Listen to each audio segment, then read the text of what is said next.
Bien, bonjour à tous. Je suis Alexandre, paléologue, et je suis guide conférencier et historien de l'art. Et aujourd'hui, j'interviens auprès d'Internet pour une courte présentation de l'île de la Sicile, une île mythique où on aurait dû y aller plusieurs fois déjà depuis l'année dernière. Malheureusement, le dernier voyage a été encore annulé. C'était pour fin avril, début mai. Alors, j'ai eu la chance de connaître cette île lors de mes nombreux voyages en Italie. Et je l'ai connue déjà depuis 20 ans. Et j'ai aussi la chance de pouvoir y habiter quasiment une année scolaire entière. J'habitais à Palerme. Je vois qu'il y a du monde de partout, de Champagne, de Lyon. Voilà, moi je suis actuellement en Guadeloupe. Normalement, je travaille aussi comme guide de conférencier en Guadeloupe pour la saison hivernale. La météo est très mauvaise aujourd'hui, donc j'espère qu'il n'y aura pas trop de coupures d'Internet, de Wi-Fi, etc. Donc, effectivement, cette île est une île comment dire, très très riche, non seulement du point de vue du patrimoine naturel, mais aussi du patrimoine culturel. Cela s'explique, pour ce qui est du patrimoine culturel, par sa position géographique, stratégique, puisque l'île de la Sicile, que vous voyez ici sur la carte, est la plus grande île de Méditerranée, et elle a une position centrale, en fait, dans le bassin méditerranéen. Ce qui fait que toutes les puissances qui ont voulu prendre le contrôle du bassin méditerranéen sont passées forcément par la Sicile et ont conquis cette île. Donc, cette île a été sans cesse le théâtre de guerres entre différentes puissances, depuis l'Antiquité jusqu'à la période moderne, jusqu'au Risorgimento. Donc, c'est au moment où l'Italie prend son indépendance, devient une nation, et en 1861, donc, la Sicile fera définitivement partie de l'Italie. Mais encore de nos jours, les Siciliens disent que la Sicile est un pays, et moi je dis que c'est un des plus beaux pays d'Italie. Vous voyez que cette île a une forme plus ou moins triangulaire, qui a été à l'origine de son nom plus ancien. Elle est entourée de la mer Ionienne, mer Tyrrhénienne. Elle a plusieurs archipels à côté, notamment les éoliennes ici, les Égades de Palerme. Ici, vous avez l'île de Lampedusa, donc une proximité avec la côte africaine, une proximité avec la Grèce, une proximité avec la Sardaigne, et bien sûr, la séparation avec la péninsule d'Italie, elle se fait par le détroit de Messine, qui est un détroit vraiment très très étroit, la partie la plus proche ne fait que 3 km. Et c'est aussi un lieu mythique, puisqu'on ici, depuis l'Odyssée, on parle de ce détroit qui est très dangereux pour la navigation. Il y a bien sûr l'étroitesse de ce détroit, beaucoup de courants et surtout des vents contraires qui arrivent des éoliennes aussi bien que de la mer Ionienne. Alors, un des mythes de ce détroit de Messine, ce sont les deux monstres, Charbide et Scylla, qui sont chacun d'un côté différent du détroit et qui peuvent attaquer les voyageurs. Alors, dans le voyage d'Ulysse, Circé, la sorcière Circé, va prévenir Ulysse de ce danger. Il lui dit, voilà, il y a deux monstres. D'un côté, il y a Scylla, qui a 6 têtes, et d'un côté, il y a Charybde, qui engloutit tous les navires. Donc, il lui dit, attention, si tu passes plus près de Scylla, tu perdras sans doute minimum 6 matelots, 6 marins, mais si tu passes plus près de Charybde, il y a une petite coquille là sur mon PowerPoint, je m'excuse. Si tu passes plus près de Charybde, tu risques de te faire engloutir le bateau entier, de perdre tout ton équipage et ton bateau. Et c'est ce que va faire donc Ulysse. Il va choisir un minimum de dégâts pour sauver le reste de l'équipage. Alors, c'est bien sûr devenu une expression que je vous ai mis entre guillemets, tomber de Charybde en Scylla, ça veut dire aller de mal en pire. Alors, la Sicile a été peuplée depuis la préhistoire, finalement assez tardivement par rapport à d'autres endroits en Europe, comme par exemple en France, où on a des traces d'occupation humaine depuis plus de 30 000 ans. Les traces les plus anciennes en Sicile datent de la fin du Paléolithique supérieur, donc à peu près correspondant avec le Magdalénien.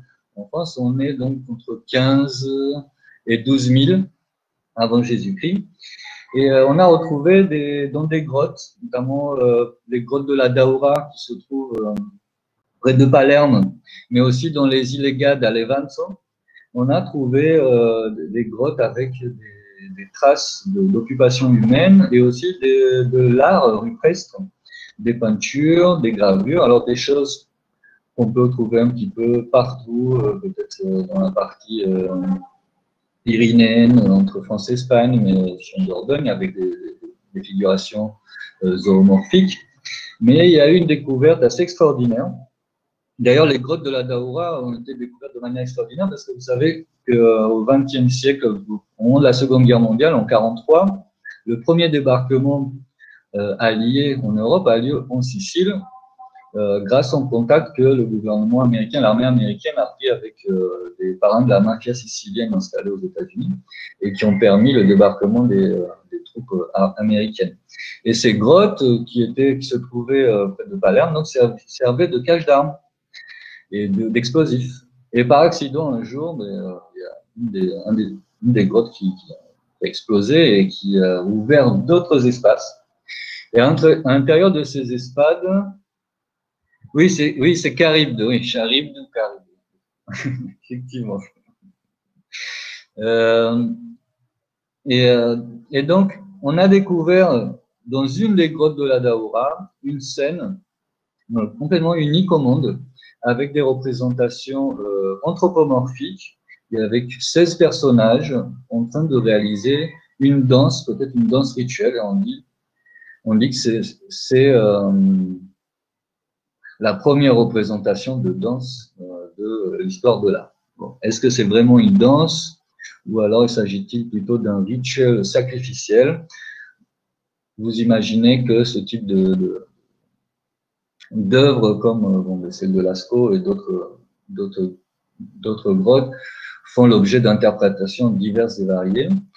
Donc on a parlé de danse, on a parlé de rite sacrificiel. Pourquoi? Parce que si vous regardez attentivement les têtes des personnages qui semblent danser là dans la partie haute, ils ont comme un bec d'oiseau sur la tête, comme s'ils étaient masqués ou avec des coiffes. Donc, certains parlent de chamans, de sorciers, etc.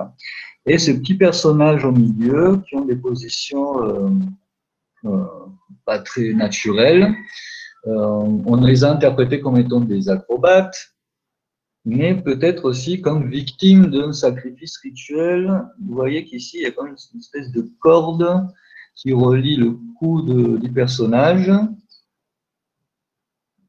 et ses jambes. Donc,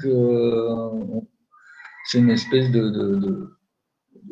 d'attachement. Vous savez, quand vous bougez, la corde continue. Dès que vous bougez un petit peu, la corde se serre autour du cou et on finit par s'étouffer. Est-ce que c'est ça? D'autres ont remarqué ici une petite excroissance. Ils ont dit c'est peut-être une érection et une scène sexuelle. Bon, voilà. Après, à chacun son interprétation. Alors, je vois qu'il y a des problèmes de son. J'en suis navré. J'espère que ce n'est pas généralisé pour tout le monde. D'accord. Merci. Alors,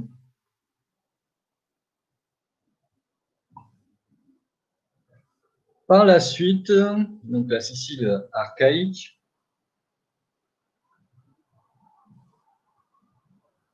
On a, alors oui, pour revenir, j'ai oublié de vous dire quelque chose, c'est que le seul équivalent de ce type de gravure anthropomorphique à peu près de la même époque, du Paléolithique, on retrouve seulement en Australie, donc dans l'art aborigène, dans le Kimberley Rock Art, 15 000 ans avant Jésus-Christ, ce qu'on appelle aujourd'hui le monde d'art Guyon. Voilà. Donc, la Sicile, on a plusieurs théories, même le nom de la Sicile reste un petit peu mystérieux. On pense que ça pourrait venir du mot Sikh, S-I-K, un mot grec, qui signifie la fertilité.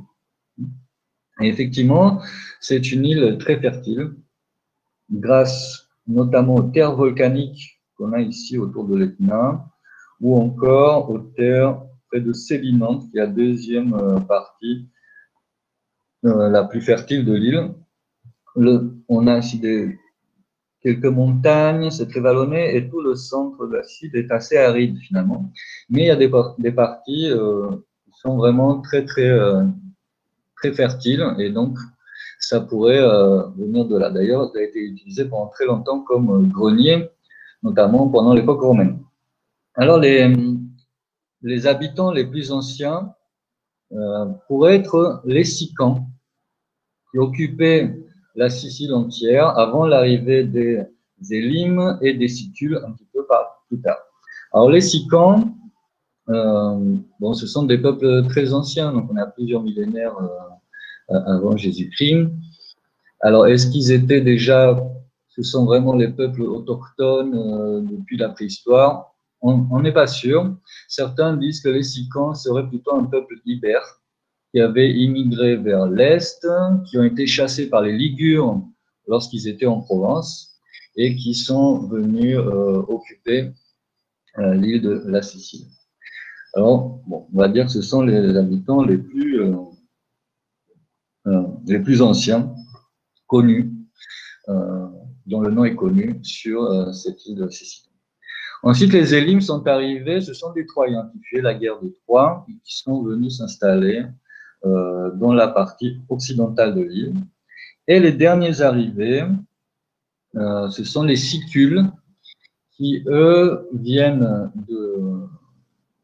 du Latium, enfin de l'Italie, en tout cas de la péninsule italique, et qui sont non seulement à la base du nom de l'Italie, puisque un des rois Sicules, très connu, s'appelait Italos, donc le nom de l'Italie viendrait de là, mais aussi le nom de la Sicile, puisque lorsqu'ils sont arrivés en Sicile,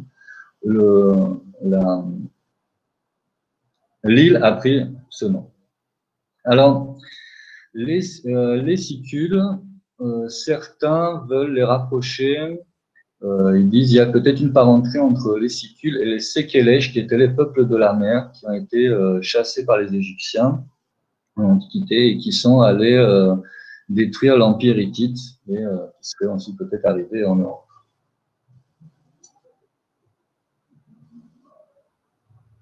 Alors, le roi, on parle de mythe, hein, je vous parlais tout à l'heure de Scylla et Charybde.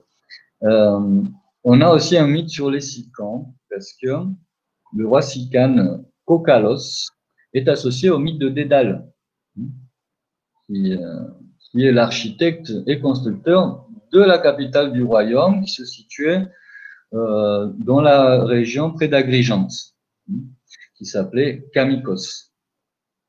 Alors, vous savez que Dédale, vous connaissez le mythe avec les ailes qu'il avait fabriquées, ils se sont envolés avec son fils, vous connaissez la suite, mais Dédale va atterrir en Crète et de là, il va s'enfuir vers la Sicile, puisque vous savez que c'est enfui du labyrinthe. Alors, Minos, furieux, va vouloir mettre tout en œuvre pour retrouver Dédale. Et donc, il il va essayer par la ruse. Alors, il y a deux histoires. Hein. Il y en a une il y a un essai par la ruse. Donc, il promet une forte récompense à celui qui réussit à accrocher un fil à l'intérieur d'une coquille d'escargot. Alors, Dédale, qui était connu comme étant un des personnages les plus intelligents de l'époque, a voulu relever le défi et il a accroché un fil à une fourmi qu'il a fait rentrer dans la coquille d'escargot. Et en sachant, en apprenant ça, Minos sut que Dédale se trouvait en Sicile. Alors, bien sûr, Cocalos refusa de le livrer, ce qui a provoqué une guerre entre la Crète et la Sicile. Alors, on dit aussi, il y a une autre tradition un peu différente, Cocalos aurait tendu un piège à Minos, et donc il invite donc Cocalos, le roi des Sicanes, il l'invite pour soi-disant lui livrer Dédale, et en fait, à ce moment-là, en l'accueillant, il dit, si tu veux, tu peux prendre un bain chaud avec mes 3 filles, sachant que Dédale, c'est lui qui avait construit le bain, la baignoire, Minos va mourir ébouillanté en Sicile. Voilà. Vous choisirez ce que vous préférez. De cette période-là, il nous reste assez peu de choses quand même, mais il y a un site très intéressant.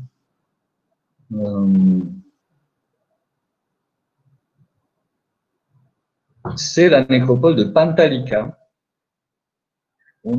qui se trouve dans un endroit extraordinaire, avec des canyons, avec 2 fleuves, 2 rivières, Anapo et Calcinara, et où on a retrouvé plus de 5000 tombes sur un site archéologique qui fait plus de 3700 hectares. C'est aussi une zone naturelle et a été classée au patrimoine mondial de l'UNESCO en 2005. Voilà, pour faire un petit peu rêver, un beau paysage dans ces canyons extraordinaires avec des eaux limpides. Alors d'autres peuples, bien sûr, sont venus en Sicile. Et vers la fin du 9e, début du 8e siècle avant Jésus-Christ, ce sont les Phéniciens qui arrivent des cités maritimes, des côtes syriennes et libanaises. Ils sont peut-être présents pour faire du commerce sur les côtes siciliennes, peut-être depuis la fin du 2e millénaire avant Jésus-Christ. Comme témoigne ce bronze qui a été retrouvé près de Chiaca, qui est une petite ville à côté de Sélinonte, et elle l'a trouvé dans la mer. Et c'est un dieu, le dieu des tempêtes, le dieu Réchef. Et donc on pense que ça pourrait venir justement des Phéniciens, les Phéniciens qui étaient installés en Sicile, surtout après la création de Carthage, en 814 avant Jésus-Christ, qui se trouvait près de l'actuel Tunis. Et vous voyez sur cette carte, après les conquêtes grecques, vous avez ici toute une partie qui est restée sous le contrôle des Phéniciens, avec différents comptoirs commerciaux établis par eux, et dont faisait partie aussi Panormos, qui est l'ancien nom de la capitale actuelle de la Sicile, interrégionale, Palerme. Alors, Phéniciens n'étaient pas seulement des très grands marins et marchands, mais ils étaient également les inventeurs de l'alphabet, tel que les Grecs et les Romains l'ont repris par la suite. L'alphabet qu'on a aujourd'hui. Alors, l'arrivée des Grecs, donc les Phéniciens vont se replier dans cette extrémité occidentale de l'île. Vous voyez qu'il y a des comptoirs grecs qui commencent et des villes grecques qui commencent à être construites. Il y a 3 couleurs ici qui correspondent à différentes origines de ces nouveaux conquérants. Donc, Naxos, en moins 734, ici, c'était des Chalcidiens qui seraient venus d'Eubée. Donc, Chalcidie, c'est un peu aujourd'hui Halkidiki, qui est au nord de la Grèce, au sud de Salonique. Il y a les 3 isthmes, dont fait partie aussi le mont Athos. Donc, eux, ils sont installés à Naxos, et depuis Naxos, ils ont semé de nouveaux comptoirs, notamment Caltane et Léontineux, à partir de Naxos. Ensuite, vous avez Megara Iblea, qui, elle, a été construite, enfin, établie par des Doriens qui venaient de Mégare et de Corinthe. Syracuse, ce sont des Corinthiens qui sont venus ici, à Syracuse, pour établir leur comptoir. Et Gélin, ici, ce sont des Rhodiens et des Crétois. Vous voyez plusieurs origines. Et bien sûr, ne s'entendaient pas toujours entre eux. La Sicile a été le terrain de guerre entre les Grecs et les Phéniciens pendant plusieurs siècles, alors que dans la partie grecque, cette guerre n'a duré qu'une cinquantaine d'années. Vous voyez que tout le monde se disputait cette île pour sans doute ces terres très fertiles et sa position surtout stratégique pour le commerce, puisque faisait le lien entre l'Orient et l'Occident, entre l'Europe et l'Afrique, était vraiment un carrefour très important à contrôler si on voulait un petit peu contrôler le commerce, ne serait-ce que le commerce méditerranéen. Alors de cette époque, ah oui, c'est très très belle île. De cette époque grecque ancienne, antique, le plus vieux vestige, c'est le temple d'Apollon, construit vers 565 avant Jésus-Christ à Syracuse, dans la première partie, la plus ancienne de Syracuse, qui était la presqu'île ou l'île d'Ortigie, qui est aujourd'hui une presqu'île. Bon, de ce temple d'Apollon, vous voyez, malheureusement, il n'y a pas grand-chose, mais quand même, c'est un des plus vieux temples périptères, en tout cas de Sicile, et peut-être de manière absolue dans le monde grec. Et il est à mettre en rapport avec le temple d'Apollon de Corinthe. Vous avez quand même une restitution qui se trouve au musée archéologique régional de Syracuse, le musée Paolo Orsi, du nom de l'archéologue du 19e siècle, qui a été un des plus importants pour la découverte de ces vestiges. Vous avez le plan également. Périptère, ça veut dire qu'il est entouré de colonnes, de péristyles. Alors, on a aussi le temple d'Athéna, qui a été réalisé un petit peu plus tard, et donc il reste des morceaux qui ont été intégrés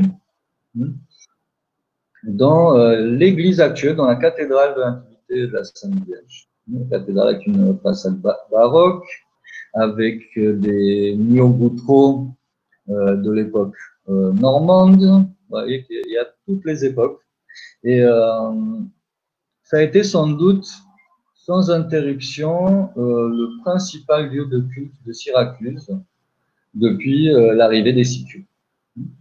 Donc, réutilisé selon les époques, selon les différentes religions et les différents cultes qui sont succédés. Regardez par exemple sur les murs goutteaux de la nef de cette cathédrale, l'utilisation et l'intégration des colonnes doriques du temple d'Athéna. Alors, cette cathédrale, bien sûr, se trouve aussi dans la partie qu'on appelle Ortigie, que vous voyez ici. Une très belle promenade avec une terrasse sympathique et encore des lieux mythiques comme cette fontaine que vous ne voyez pas, mais je préfère vous montrer un peu le paysage qu'on voit quand on vient visiter cette fontaine qui se trouve en contrebas, sur la partie gauche, en bas de la diapo. Et c'est la fontaine d'Arétuse. C'est la fontaine d'Arétuse, qui est une nymphe, aussi une néréide, puisque c'est une fille de Nérée, mais c'est aussi une nymphe qui fait partie du cortège d'Artémis, de Diane. Alors, elle est aimée par Alphée, qui est un dieu fleuve, et le dieu fleuve Alphée s'est pris pour Arétuse, donc il va la poursuivre, il va se métamorphoser en chasseur, et Diane, donc Arétuse va demander à Diane de l'aide, parce qu'elle ne voulait pas forcément répondre aux sollicitations d'Alphée, et Diane va la changer en une source souterraine. Alors, la légende dit qu'Alphée passa sous la mer et elle mêla les eaux du fleuve et de la mer avec celles de la source d'Arétus, je trouve ici. Alors, pour le coup, à ce qui paraît, je n'ai pas vu de mes propres yeux, des fois on a comme ça qui arrive dans cette fontaine mythique des fleurs qui sont typiques de la Grèce, qui apparaissent comme par enchantement dans la fontaine, ou encore d'autres choses. Alors, toujours à Syracuse, nous avons le parc national archéologique de Néapolis, où vous avez les latomies. Ce sont des grottes en fait réalisées par les Grecs pour tout simplement extraire la pierre. Ce sont des carrières, on appelle ça les latomies. Il y a aussi plusieurs temples, un théâtre grec, un amphithéâtre romain. Donc il y a de quoi y passer une bonne demi-journée. C'est un très beau théâtre grec du 5e siècle avant Jésus-Christ. C'était un site qui était préalablement dédié à Apollon, à Pan et aux nymphes. Voilà. Et depuis 2014, on y organise ici des spectacles, des événements culturels et des spectacles.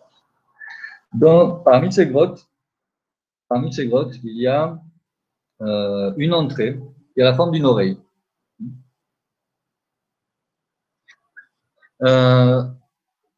On a appelé ça, c'est peut-être Caravage lui-même quand il est venu à Syracuse, qui aurait eu cette idée, qui a vu une oreille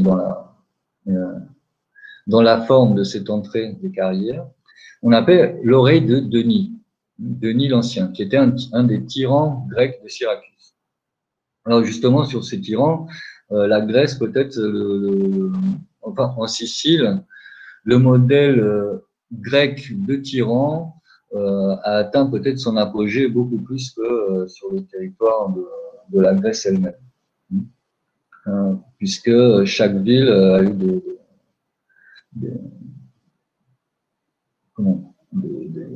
des chefs tyranniques, maintenant Agatoque, Denis l'Ancien, Gélon et bien d'autres. Alors, pourquoi on a appelé ça l'oreille de Denis? Non seulement par rapport à sa forme, mais le creusement de ces carrières, en fait, ont donné lieu à un écho extraordinaire. Et on peut entendre comme ça des choses à plusieurs dizaines de mètres. Et on dit que Denis l'Ancien venait espionner ses ouvriers pour voir s'ils disent du mal de lui. Et si c'était avéré, vous imaginez le sort qu'attendaient ces pauvres ouvriers. Bref, en tout cas, pendant des très longues années, encore il y a 20 ans, quand je suis allé, il y avait des guides touristiques du site qui froissaient des papiers ou qui cassaient des papiers à très longue distance des visiteurs, et l'écho faisait qu'on entendait le moindre petit bruit. Dans le théâtre. Une autre ville très importante, qui a été peut-être la plus importante du sud-ouest de la Sicile, c'est Sélinonte. Vous voyez ici un plan de la cité avec la restitution de la façade d'un des temples principaux de Sélinonte. Alors les temples de Sélinonte, ils sont nombreux, il y a plus de 10 sanctuaires en tout, entre temples, sanctuaires, etc. Et 10 lieux de culte, on va dire, une dizaine de lieux de culte. Comme on ne sait pas vraiment à qui étaient dédiés ces temples, on leur a donné, on les a baptisés avec des lettres de l'alphabet. Donc le temple A, le temple C, le temple F. Le plus ancien, dont vous avez ici la façade, c'est le temple F. Il date le temple C, pardon. Et il date du 6e, 7e siècle. Alors, à Célinante, on a aussi retrouvé, à la fin du VIe siècle, avant Jésus-Christ, datant de la fin du VIe siècle avant Jésus-Christ, les premières monnaies grecques frappées en Sicile. Alors, elle a été fondée au 7e siècle par ces colons mégariens dont je vous parlais, et à son apogée, elle va avoir jusqu'à 30 000 habitants. Voilà, c'est un site énorme. Alors, on y accède par plusieurs endroits, mais on peut y accéder directement par la plage. Et vous voyez, c'est ce nombre impressionnant de morceaux, de colonnes, de morceaux de sculptures grecques. C'est incroyable. Le temple E, c'est le seul qui a été plus ou moins reconstruit, pour donner un petit peu une idée. Vous voyez tout ce qui reste ici encore à faire si on veut reconstruire, refaire le puzzle. Le problème aussi, c'est que bon, mais ces sites laissés à l'abandon ont servi, bien sûr, de carrières de pierre et aussi de lieux pour trouver des décorations pour les belles villas siciliennes.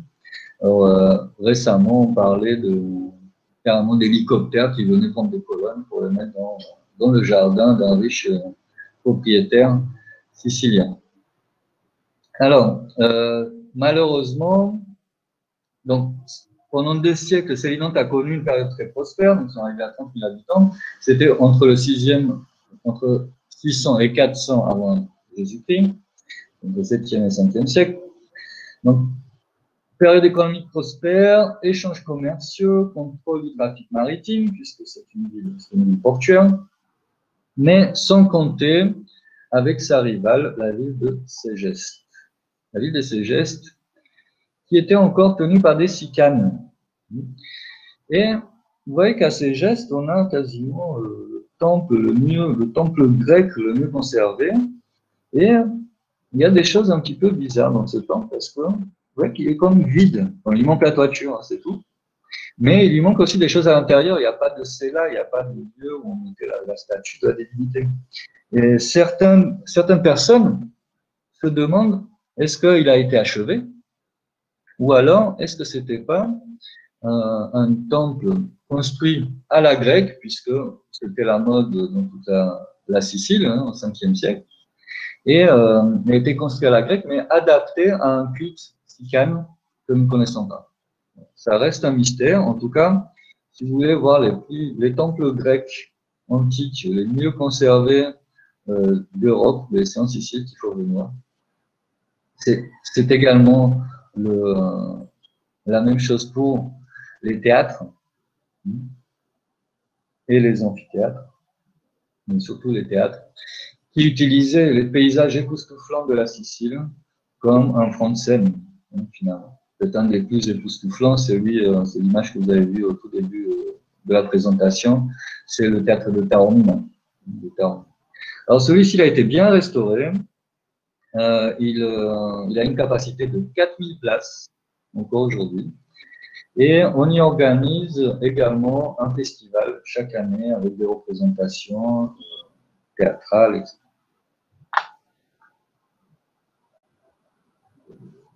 Un autre lieu extraordinaire pour tout ce qui est antiquité grecque, c'est Agrigence. Alors, Agrigence, vous avez la ville moderne et vous avez ce qu'on appelle la vallée des temples, avec des temples grecs du 5e siècle et des choses aussi monumentales que ces oliviers pluricentenaires qui sont incroyables et qui pour moi sont quasiment des œuvres aussi belles, si ce n'est plus que ces œuvres réalisées par les Grecs. Tout à fait. Effectivement, mais Agrigente est classée à l'UNESCO et comme beaucoup de choses que je vous montre, quasiment tout ce que je vous montre est classé à l'UNESCO. Il y a des choses vraiment uniques et du fait de la superposition aussi des peuples en Sicile, apporte encore de l'unicité, apporte encore des choses en plus pour en faire un lieu unique au monde et donc qui donne la possibilité d'être classé dans la liste du patrimoine mondial de l'UNESCO. Je vais un peu vite, hein, parce que le temps passe vite. Je veux pas... En fait, quasiment sur chaque œuvre que je vous montre, ça a été difficile de les choisir, parce que quasiment chaque œuvre que je vous montre mérite une conférence à part. Donc voilà, j'essaie d'en dire le moins possible, de choisir ce que je veux vous dire. Bien sûr, vous ne saurez pas tout hein, sur la Sicile et ses monuments. Mais voilà, une présentation pour avoir envie d'y retourner dès que ce sera possible. Imaginez que je suis dans les starting blocks. Alors voilà, je vais faire un petit saut dans les temps. Bon, je vous donne quelques dates si vous voulez. Avec les Carthaginois. Bon, l'histoire de la Sicile est très très complexe et quasiment tous les... Exactement, oui, c'est le temple de la Concorde. Et tous les 20 ans, 50 ans, il y avait un changement majeur, des guerres, des alliances entre telle cité grecque avec une autre cité grecque, des alliances entre des Grecs et des Sicanes, les Hellènes contre les Carthaginois et les Grecs contre des Grecs. Voilà, c'est pas de tout repos et je veux pas vous embrouiller non plus le cerveau et tout ça. Donc, je vais faire un saut un petit peu dans le temps pour vous montrer cette villa Casale, qui date de la fin du 3e, début du 4e, après Jésus. C'est un grand saut dans le temps. La période romaine.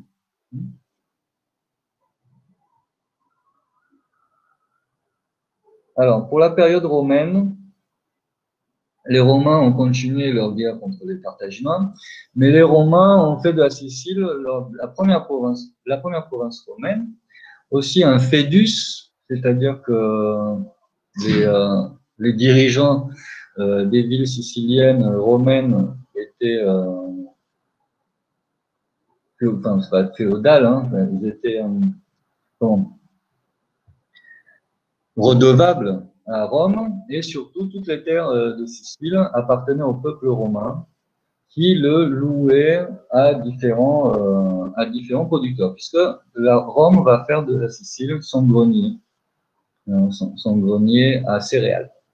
Et il va y avoir la constitution de grands espaces d'agriculture avec toutes les techniques des Romains, etc., qui vont donner des grandes fortunes.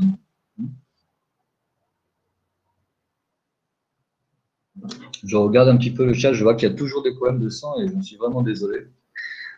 Et donc, il y a eu comme ça ce qu'on appelle des villas romaines. En fait, ce sont comme des fermes immenses qui gèrent des propriétés agricoles aussi grandes proportionnellement à la taille des bâtiments. Alors, pour la Villa Casale, elle se trouve dans le centre, plus ou moins dans le centre, dans la partie aride et centrale de la Sicile. Et près de la ville de Piazza Armerina. Donc, en 1950, il y a eu les premières fouilles de cette villa et on a mis en lumière plus de 3500 mètres carrés de pavement revêtu de mosaïques. On avait du sol au plafond et beaucoup de scènes représentent les scènes de chasse. On dit que bon,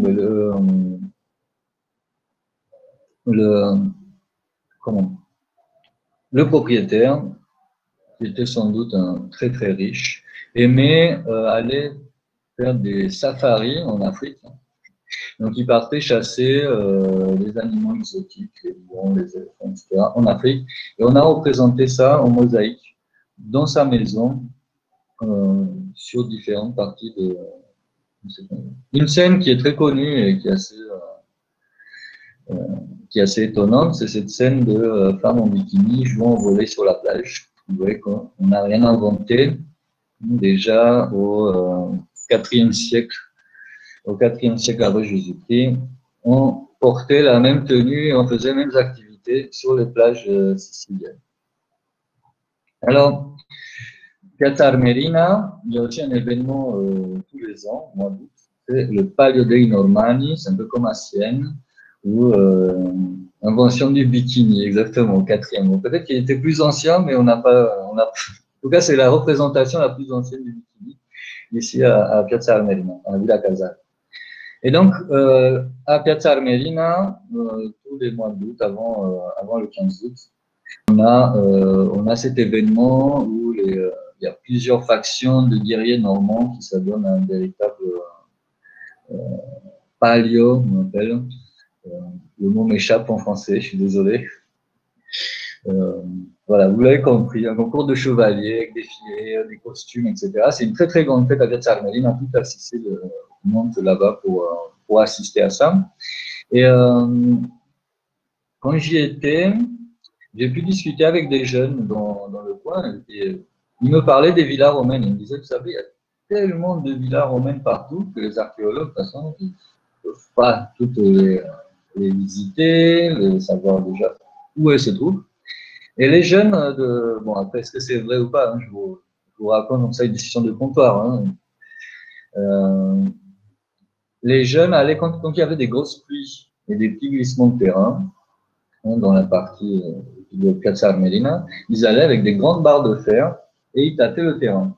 Et parce que là, ça rentrait très facilement dans le sol. Et s'ils touchaient quelque chose de dur, ça voulait sûrement dire que c'est une toiture couverte de tuiles d'une villa romaine. Alors, qu'est-ce qu'ils faisaient? Ils rentraient dans la villa, ils prenaient tout ce qui pouvait se vendre, ils ressortaient et ils disaient rien à personne.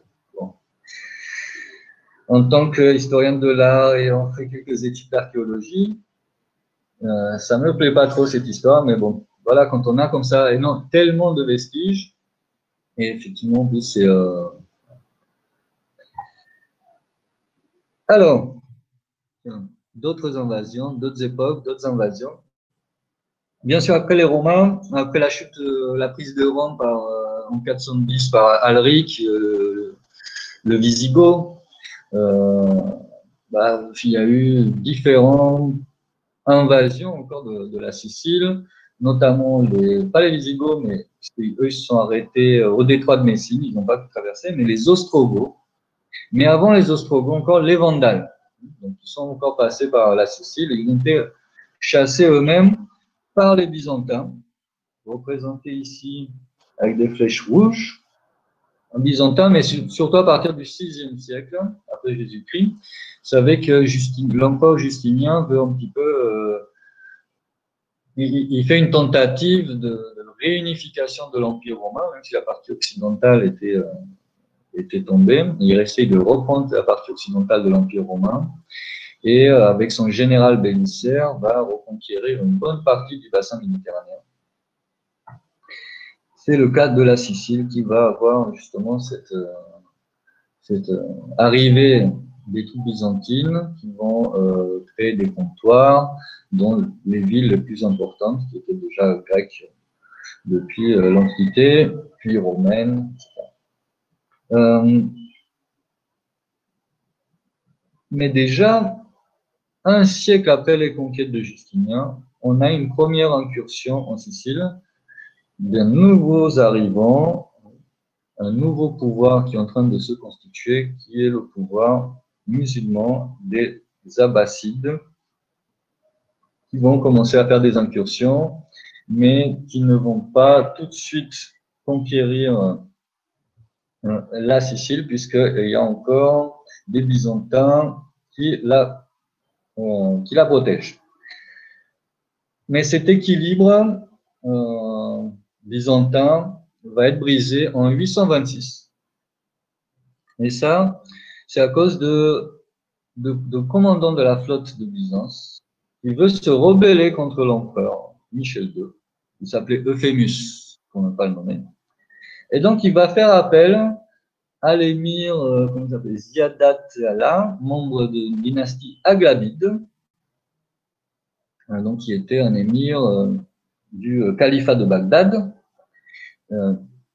et régnant sur Ifriqiya, qui est la partie nord-africaine d'Ifriqiya, à l'époque, appelée Ifriqiya à l'époque par les musulmans. Et donc il fait appel à lui pour se rebeller contre l'empereur byzantin, et c'est comme ça que les troupes musulmanes vont rentrer en Sicile, et puis elles vont y rester, elles vont prendre possession petit à petit des villes les plus importantes de l'île. C'est un peu la même histoire qui est arrivée en 711, si ma mémoire est bonne, dans péninsule ibérique, où deux factions wisigothes qui s'entendaient pas, une d'entre elles va faire appel et va aider les troupes musulmanes avec des moyens matériels, puisque en 711, la flotte des troupes musulmanes n'est pas très importante, très abondante, et donc ce sont les bateaux wisigoths qui vont faire traverser les premiers guerriers, les premiers soldats sur la péninsule ibérique. C'est toujours, sont souvent des luttes intestines comme ça qui font avancer l'histoire et qui font changer les événements. Alors, de l'époque musulmane, on a assez peu de traces puisqu'elles ont été ensuite réintégrées, peut-être détruites. Et ces dernières années, il y a un vrai travail pour essayer de voir quel a été l'apport en termes de monuments, d'urbanisme, de l'occupation musulmane en Sicile. Comme en Espagne, le pouvoir musulman met en place le système des dhimmi, c'est-à-dire que tous ceux qui ne sont pas musulmans doivent payer une taxe supplémentaire, mais ils sont quand même tolérés, ils ne vont pas être chassés, ils ne vont pas être convertis de force, et à la cour de, je ne sais plus quel émir de Palerme, on a même un évêque chrétien. Donc voilà, on sait qu'il y a eu un apport très important dans l'agriculture avec des nouveaux systèmes d'irrigation, avec l'utilisation des citernes, des siphons, etc. Mais les dernières recherches vont un peu plus loin pour voir au niveau de l'urbanisme, qu'est-ce qu'on peut retrouver de l'époque musulmane. Alors, l'histoire se répète, hein. L'histoire se répète un petit peu.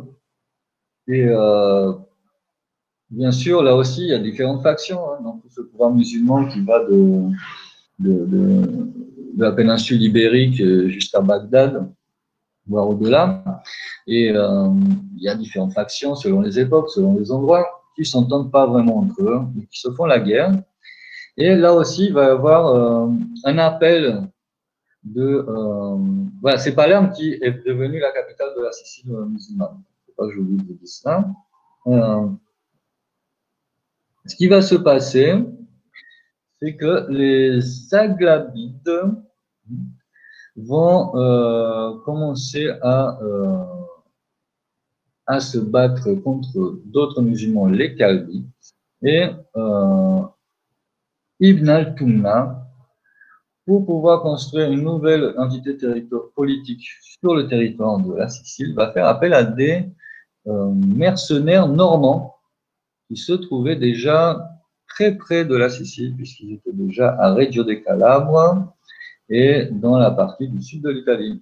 C'est ainsi que les Normands arrivent premièrement en Sicile, et par la suite, donc, il va y avoir des conquêtes. Les villes vont être conquises à partir de 1061. En une dizaine d'années, en 1071, la Sicile est complètement conquise par le pouvoir normand, avec Robert Guiscard et Roger de Hauteville. Donc c'est un nouvel État.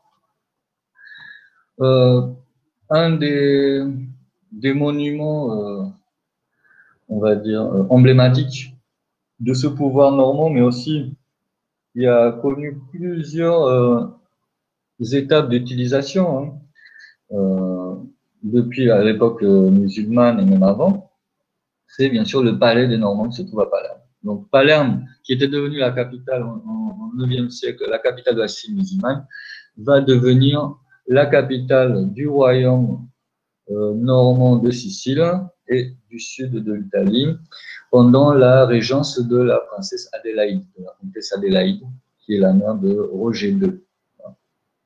Alors c'est sous sa régence que Palerme devient la capitale des Normands d'Italie, et aussi on va commencer à construire ce palais des Normands avec des salles extraordinaires et vous voyez avec des éléments.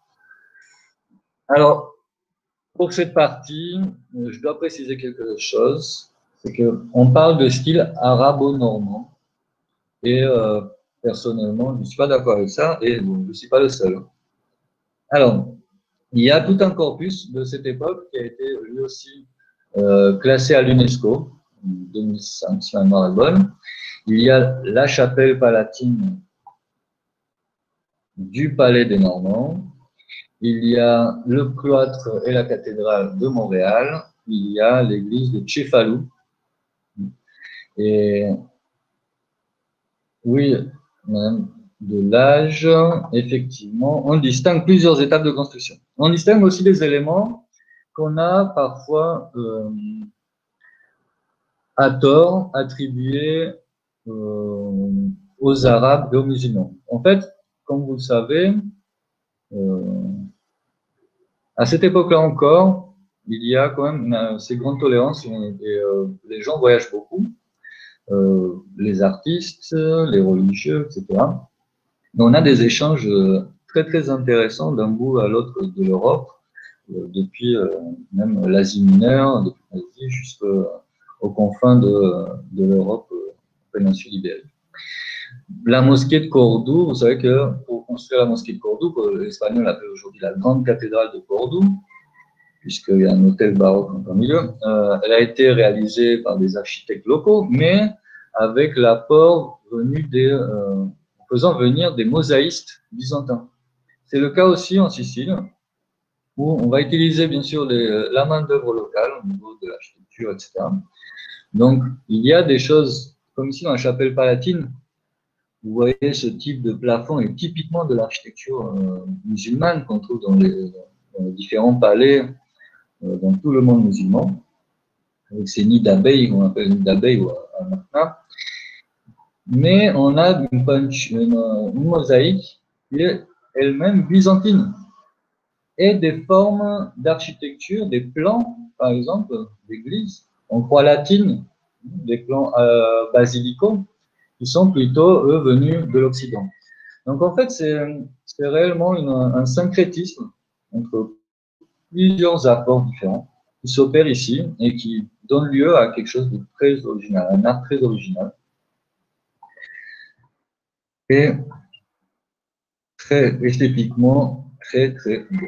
Voilà la cathédrale Notre-Dame de l'Assomption à Palerme, avec son porche impressionnant, il date de 1185, et différents éléments architecturaux qu'on attribue, comme, voilà, je vous montre un petit peu celui-ci. Vous voyez, ces arcs entrecroisés, on les attribue aux musulmans, mais en fait, on en retrouve dans l'Orient, en fait, dans tout l'Orient, même dans l'Orient chrétien. Donc, ce sont des formes que les Romains ont utilisées, les Romains d'Orient, les Romains d'Occident ensuite. Et donc voilà. Ce sont des formules qui proviennent de l'Antiquité, qui ont été utilisées dans telle ou telle partie du monde à certaines époques, et qui fait partie d'un corpus de solutions décoratives et architecturales qui ont été utilisées aussi bien par des chrétiens que par des musulmans pour leurs différentes constructions, voire même pour leurs lieux de culte. On a ce système d'arcs entrecroisés dans des églises romanes du nord de l'Italie, on en retrouve dans des cloîtres notamment en Espagne, à Soria, le cloître des chevaliers de Saint-Jean de Jérusalem. est revenu sur nous de Jérusalem avec des idées décoratives. Alors, voilà un petit peu quelques images de cette chapelle palatine incroyable, de la cathédrale de Palerme et de celle de Santa Maria Nuova de Monreale, construite en 1178, un tout petit peu avant que, quelques années avant la cathédrale de Palerme. Alors, la légende dit qu'il y avait vraiment une compétition entre l'évêque de Palerme et celui de Montréal pour la construction de la plus belle édifice religieux. Compétition qui était contemporaine. La légende dit aussi que pour construire Montréal, on aurait trouvé un trésor immense enfoui par le premier duc normand, Roger, et que son fils aurait retrouvé. Et donc, ça a permis de construire quelque chose à Montréal de très, très fastueux. Alors, la légende finit mal, hein, comme beaucoup de choses dans l'histoire de la Sicile. Et les deux évêques, en voyant chacun l'œuvre de l'autre, vont mourir d'une crise cardiaque. Bon, pour l'anecdote. Alors, ce qui est très impressionnant à Montréal, ce sont les mosaïques à l'intérieur de la basilique, et notamment tout le cycle de la création. Donc, je vous montre un détail avec Dieu le Père représenté un petit peu comme Christ, mais qui est en train ici de créer, euh, de créer, bien sûr, la Terre et les astres. Deuxième chose extraordinaire à Montréal, c'est son cloître, qui pour moi fait partie du top 3 des cloîtres européens, des cloîtres chrétiens européens. Je mettrai avec celui-ci, celui de Montréal, celui de Moissac et celui de Silos en Espagne. Alors, regardez un petit peu la qualité de ces décors qui alternent des colonnes sculptées, ciselées quasiment, avec des colonnes recouvertes de mosaïques. C'est d'une beauté extraordinaire. Et aussi, regardez l'architecture et le décor architectural du chevet de cette cathédrale. On retrouve encore les arcs entrecroisés et ces disques qui sont typiquement, et ces divisions qui sont typiquement byzantines. Donc, on a beaucoup d'art byzantin, et dans l'architecture, mais aussi dans les mosaïques. On a un type d'église qui est adapté au culte plutôt romain, au culte occidental, chrétien, et on a quelques éléments de décoration qui proviennent d'artisans musulmans ou d'architectes ou qui se sont inspirés des œuvres qu'ils ont pu connaître à cette époque. Cefalù, donc je vous ai mis pas énormément de détails, parce que je pense déjà avoir dépassé le temps. Cefalù se trouve au bord de la mer, c'est une cité assez petite et très pittoresque, on va dire, très authentique. On a une belle cathédrale, vous voyez, plan croix latine, etc., plan basilical avec des bas-côtés, avec un massif occidental. Et je voulais surtout vous montrer ce pantocrator qu'on a dans l'abside du chevet, et qui est d'une qualité exceptionnelle, et qui est aussi... On a bien sûr l'inspiration byzantine très forte, hein, ça fait byzantin, mais il y a quelque chose en plus par rapport même aux autres pantocrators que vous pouvez voir en Sicile. Voilà une petite image de Cefalù. Pareil, on y mange très bien. Voilà, alors, pour aller très vite, et ça tombe bien parce qu'il ne s'est rien passé au Moyen-Âge en Sicile. En fait, la Sicile, après le départ des Normands, va devenir espagnole. Enfin, va appartenir au royaume de... Il va avoir en 1280, il va devenir d'abord angevine. Voilà, pour faire quand même un panorama complet. Va devenir angevine après le départ des Normands, et Charles d'Anjou va prendre la couronne de roi de Jérusalem, va aller dans les croisades, etc. Il va prendre donc le contrôle de la Sicile. Mais les Français sont très mal vus. Très mal vus par les Siciliens, pour X raisons que je ne vais pas détailler ici. Mais en 1282, il y a ce qu'on appelait la révolte des Vêpres, le massacre des Vêpres, où les Siciliens vont tuer plus de 3000 ou plusieurs milliers de Français. Alors la légende dit qu'il leur demandait de prononcer un mot sicilien, et s'il y avait un accent français, c'est fini. Voilà, donc ça a été quelque chose de terrible, mais qui a complètement changé l'histoire de la Sicile, qui va devenir par la suite une colonie espagnole pendant 4 siècles. Et même dans les livres d'histoire sur la Sicile, vous avez très peu de pages en fait sur cette période où il se passe rien de très important, beaucoup de vice-rois qui se succèdent, qui continuent à exploiter la paysannerie, parce que la Sicile reste agricole, et pas d'événements majeurs qui arrivent. Il faudra attendre le XVIIIe siècle. Alors c'est pour ça que pour cette période, jusqu'au XVIIIe, hein, j'ai choisi de vous montrer 2 œuvres d'art extraordinaires qui se trouvent en Sicile, et que j'espère nous pourrons aller voir ensemble. Oui, les Aragonais, voilà. Bon, je dis espagnol pour simplifier. Effectivement, c'est Pierre d'Aragon qui sera le premier à prendre possession de la Sicile, et puis par la suite, au XVIIIe siècle, ça va appartenir à des royaumes espagnols, pour simplifier. Alors, je vais vous montrer cet artiste Antonella da Messina, qui est un artiste génial, originaire de Messine, où il est né, il est décédé. Et c'est une œuvre très importante dans l'histoire de l'art, parce qu'elle révolutionne un petit peu l'iconographie des Annonciations, puisqu'il manque quelqu'un, il manque Gabriel. Donc l'artiste se concentre vraiment sur le visage de la Vierge, sur son attitude, sur ses sentiments, ce qu'elle peut dégager. Vous voyez, des gestes, un geste avec la main levée, un geste d'acceptation, un autre un peu d'humilité, peut-être un petit peu pudique qui rajuste son voile, un sourire quand même, un sourire un petit peu de peut-être de fierté d'avoir été choisi, etc. Et vous voyez les pages du livre qui bougent. Et c'est comme si l'ange venait juste de passer, l'archange Gabriel, ou alors que le spectateur lui-même a la position est à la place de l'archange Gabriel. Voilà, c'est un artiste qui se détache, qui fait partie des plus grands artistes de la Renaissance italienne. Vous voyez, bien sûr, il a travaillé à Venise. Il a traversé toute l'Italie où il a pu rencontrer Bellini, Giovanni Bellini, et ça se retrouve beaucoup dans la manière de représenter les traits des visages, notamment, et un côté un petit peu léché de la peinture.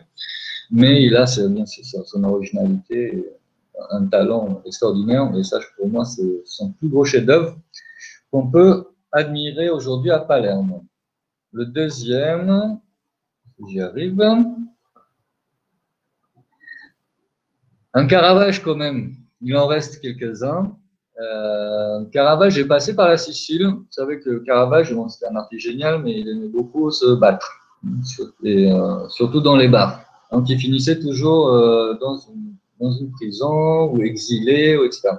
Donc il va s'exiler à Malte. À Malte, il est reçu en grande pompe, parce que tout le monde apprécie son travail. Il est même nommé chevalier de l'ordre de Malte. Mais au bout de quelques mois, il finit encore dans un bar à se battre avec tout le monde, et on va lui enlever son titre de chevalier, et il va venir se réfugier en Sicile, où il va avoir des commandes, et donc on va retrouver quelques Caravages en Sicile, notamment celui-ci, l'enterrement de Sainte-Lucie, qui est d'une qualité extraordinaire. Comme vous voyez, ce clair-obscur un petit peu rougeâtre, ça fait presque penser à Turner, trois siècles plus tard, quoi. Et bon, il y en avait une autre à Palerme qui malheureusement a été volée. Je vous en parlerai si j'ai le temps un petit peu plus tard. Je vais essayer d'aller plus vite. Donc, au XVIIIe siècle, ah oui, on a la partie baroque aussi, voilà, avec Noto, la capitale du baroque. En fait, c'est un baroque très tardif, puisqu'en 1693, il y a un très très grand tremblement de terre qui va détruire toute une partie de la Sicile, près de Catane, autour de Catane, Noto, Ragus, Modica, etc. Et on a la reconstruction quasiment entière de villes nouvelles, un peu comme Londres en 1666 qui avait brûlé. Et là, on a la construction, mais dans le style baroque qui était à la mode, d'une exubérance assez limitée pour moi, sauf peut-être certaines églises dont l'intérieur est extraordinaire, et grâce à un sculpteur qui s'appelle Serpeto, est bonne, à Palerme. Alors, l'église de San Domenico, c'est vraiment le modèle parfait, considéré comme le modèle parfait du baroque italien, tardif, puisque, bien sûr, tous ces édifices ont été construits au début, extrême fin du XVIIe, début du XVIIIe, donc on était déjà dans une période où on avait une tendance d'aller vers le classicisme, mais dans ces villes siciliennes, on a construit du baroque à foison. Regardez ce palais, et qui a été surtout très très bien conservé, fort heureusement. Regardez ce palais Nicolacci qui possède plusieurs balcons et chaque balcon une décoration différente. Ici, ce sont des Pégases qui soutiennent le balcon en tant que console. L'intérieur, très bien conservé également de ce palais, que j'espère nous pourrons visiter bientôt. Ragusa, il y a Ragusa Ibla, donc la ville ancienne, qui a, elle aussi a été reconstruite à la même époque, avec une très belle cathédrale, San Giorgio, Saint Georges. Et bien sûr, à Palerme, des choses là aussi extraordinaires, avec Serpota, voilà. Serpota, Giacomo Serpota, qui est un sculpteur d'une qualité digne d'un comment il s'appelle, Bernini, hein, du Bernin, sans aucun problème. Et bon, ici aussi, il y avait un Caravage, mais il a été volé, et on sait depuis peu qu'il a été volé par la mafia, puisque on a découvert, peut-être il y a quelques années, une interview de l'ancien curé qu'il avait donnée il y a 20 ans, et qui n'avait jamais été diffusée. On a retrouvé ces vidéos où il raconte toute l'histoire. Et en fait, bon, l'histoire est longue, hein, avec la Soprintendenza qui va imposer un journaliste de la RAI qui faisait un reportage sur les œuvres oubliées. Le curé l'avait dit, mais surtout ne venez pas filmer dans le pays, parce que si quelqu'un apprend qu'il y a un Caravage ici, il va être volé. Et finalement, la Soprintendenza a dit non, mais c'est bon, on pourrait faire le reportage. Et quelques mois plus tard, le tableau a été volé. Mais il a été volé un petit peu comme si on avait kidnappé quelqu'un, puisqu'il y a eu des demandes de rançon de la part des mafieux qui avaient volé ce tableau. Ils avaient même envoyé une lettre avec un morceau du tableau découpé, un peu comme on envoyait une oreille de quelqu'un pour bon, finalement, les services culturels n'ont pas donné lieu à ça. Ils ont pensé à un canular ou à une fausse piste. Et ils se sont plutôt concentrés sur le prêtre. Ils ont pensé que le prêtre était complice, mais ce n'était pas du tout le cas. Et donc, le tableau a servi, on l'a su par des repentis mafieux, que dans les années 90, quand il y avait la réunion des grands chefs de la Cosa Nostra, je rigole par rapport à un mafioso artiste, bon, peut-être Caravage. En tout cas, les grandes réunions des chefs de la mafia dans les années 90 avaient lieu dans une salle dans laquelle on a arboré ce tableau de Caravage, hein, pour montrer un petit peu le pouvoir de ces gens. Voilà, expression de leur pouvoir, de leur malfait. Alors, bon, le tableau, maintenant, on ne sait pas où il est peut-être en Suisse, dans une collection privée. Non, on ne sait pas. Donc, ça reste un mystère. On ne l'a pas retrouvé. Il s'agissait, je crois, d'une nativité. Voilà. Alors, je vous montre un détail de Serpota. Mais regardez, si vous avez le temps, vous allez à la bibliothèque. Il y a des livres dessus, de très très belles illustrations. Sur Internet, on trouve des choses, mais pas énormément, puisque ce sont des oratoires, des petites églises qui ne sont pas forcément accessibles au public, où il est interdit de photographier. Donc, on ne trouve pas énormément d'illustrations, mais on trouve dans les bibliothèques. Pour finir, puisque j'ai déjà dépassé, je vous montre un tout petit peu de modernité avec le début du XXe siècle, le style libertine, c'est comme ça qu'on appelait l'Art Nouveau en Italie et en Sicile, avec de très belles demeures, des villas, des choses comme ça. Ici, vous avez le casino de Mondello, qui est la plage à côté de Palerme, où on peut y aller en bus. Et pour finir, bon, un peu de chaleur, vous savez que l'Etna, il y a une éruption récemment, mais bon, c'est un volcan qui est toujours en activité et dont on peut faire le tour avec un petit train lorsqu'on va dans la région. On peut l'admirer depuis Taormine et d'autres cités. C'est vraiment imposant et très important aussi dans toute l'histoire de l'Italie. Certains volcanologues maintenant pensent qu'il serait relié avec le Stromboli. Et donc, lorsque un rentre en éruption, l'autre pourrait suivre de près. Donc voilà, il faut regarder les deux si on veut savoir un petit peu ce qui va se passer. En tout cas, vous savez qu'en ce moment, il y a plus de 40 volcans, je crois, qui sont en éruption. Et notamment un à 300 km là où je me trouve, à Saint-Vincent. Bref, et on va finir sur une note un petit peu rigolote. Je ne sais pas parler de tout, hein, on n'a pas parlé trop de nourriture. Bon, moi j'aurais mis la ricotta plutôt vers Palerme. Ici, là, il y a une zone très intéressante, ça s'appelle la Piazza degli Albanesi, parce que je vous dis que depuis l'Antiquité, il y a eu tellement de gens différents, d'origines différentes qui sont venus s'installer en Sicile. Aujourd'hui, il y a beaucoup de gens qui viennent de Lampedusa, puisque ce sont des réfugiés africains qui arrivent par Lampedusa et ensuite en Sicile. Mais ici, près de Palerme, il y a un endroit qui s'appelle Piazza degli Albanesi. C'est un village dans les montagnes, vous allez, et tout est écrit en albanais, autant vous dire, vous ne comprenez rien. Mais c'est ici qu'on fait la meilleure ricotta, et pour le coup, les meilleurs cannoli. Voilà. Pour le reste, mais ça demandera peut-être une nouvelle conférence pour la partie plus contemporaine, même si voilà, les plus grands monuments, je pense que je vous ai montré à peu près ce que je préfère, du moins, ce qui est inscrit à l'UNESCO aussi, puisque ça a une importance particulière. J'espère que cette présentation vous a plu. En tout cas, je suis désolé pour ces problèmes techniques de son, je ne comprends pas. Je ne sais pas pourquoi, parce que ma connexion a l'air plutôt bonne. Voilà, voilà vos prochaines conférences organisées par Intermed. Donc, demain, le Tyrol italien entre lac et Dolomites. Le 3 mai, les grands musées de la côte est des États-Unis. Et le 4 mai, la Polynésie.